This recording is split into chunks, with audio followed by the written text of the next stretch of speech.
Good morning. Ang ating pag-uusapan po ngayon patungkol sa mga selebrasyon ng mga iba't ibang mga debuto sa kasalukuyan. Bukas sa Tondo, sa Cebu o sa iba pang parte at mga nakaraan pa.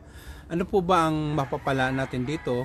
At marami pong tumataguyod dito at maraming tumatangkilik. Bakit kaya?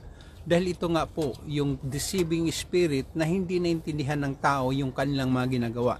Ang sabi nga sa Isaiah, parang kumakain ng abo, hindi nila naintindihan ng kanilang ginagawa. At ang sabi naman sa ibang Bible, sa verse ng Roma, sabi nga, ang mga taong ito ay hinayaan na ng Diyos sa kanilang kabuktutan. Kasi nga, this is the karimari-marim na paggawa o pagkilos sa isang tao na hindi naintindihan yung Diyos na totoo na lumikha sa kanya at lumikha ng langit at lupa.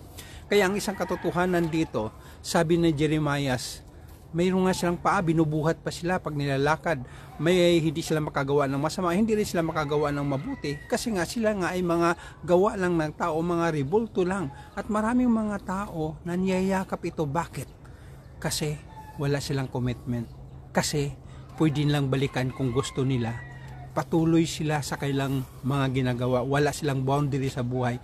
Hindi nila kilala ang tunay na Diyos. Kaya ito po ang kanilang dahilan.